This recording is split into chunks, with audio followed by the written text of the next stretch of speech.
हम आपको बताएंगे कि जो विमान आकार में इतना विशाल है और उसमें सैकड़ों यात्री बैठे हैं, वही विमान एक छोटे से पक्षी से टकराने के कारण कैसे दुर्घटनाग्रस्त हो सकता है। और आपने कई दुर्घटनाओं में देखा होगा कि विमान दुर्घटना में मरने वाले यात्रियों की संख्या बहुत अधिक होती है। इन दिनों दक्षिण कोरिया में एक ऐसा ही विमान हादसा काफी चर्चा में है, जिसमें बैंकॉक से आ रहा एक यात्री विमान पक्षी से टकराने के कारण दुर्घटनाग्रस्त हो गया और इस विमान दुर्घटना में 1779 लोगों की मौत हो गई। तस्वीरें आपके सामने हैं। दक्षिण कोरिया ने दुर्घटना के बाद 7 दिनों का राष्ट्रीय शोक घोषित किया है और सरकार ने कहा है कि वह दुर्घटना की बहुस्तरीय जांच करेगी और यह भी देखेगी कि विमान को पक्षी से टकराने का संकेत दिए जाने के बाद क्या हुआ। इस विमान ने उतरने का प्रयास क्यों किया जिसके कारण यह दुर्घटना हुई, अर्थात इस विमान को उतरना ही नहीं चाहिए था।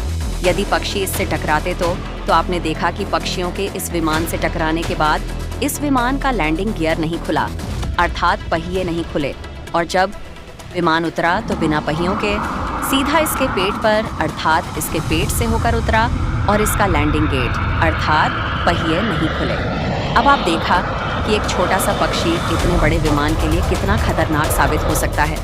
ऐसी घटनाओं के लिए बर्ड हिट और बर्ड स्ट्राइक जैसे शब्दों का इस्तेमाल किया जाता है। इसका मतलब है पक्षियों का विमान से टकराना। ऐसी घटनाएं अक्सर तब होती हैं जब विमान उड़ान भर रहा होता है या उतर रहा होता है, क्योंकि उस समय विमान उसी ऊंचाई पर होता है जिस पर पक्षी उड़ते हैं।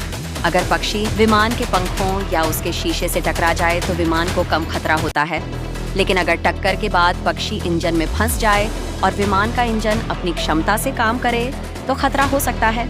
अगर इंजन सही से काम करना बंद कर दे तो विमान को इमरजेंसी लैंडिंग करानी पड़ती है और इस दौरान विमान के क्रैश होने का खतरा बढ़ जाता है।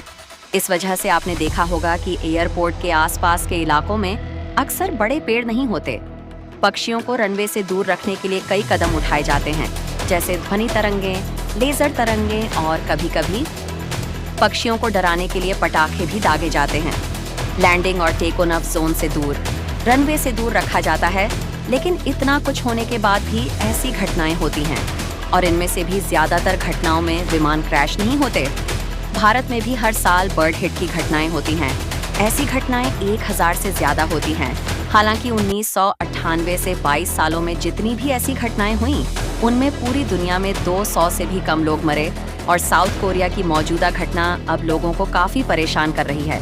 कुछ लोग कह रहे हैं कि साउथ कोरिया की घटना के पीछे बर्ड हिट की बजाय कोई और वजह हो सकती है, क्योंकि इस घटना में सिग्नल मिलने के बाद भी विमान लैंड हो गया और दूसरा, इस दौरान विमान का लैंडिंग गियर नहीं खुला और ये वही लैंडिंग गियर है जिसमें पहिए लगे होते हैं और जिसकी मदद से कोई भी विमान उड़ान भरता या लैंड करता है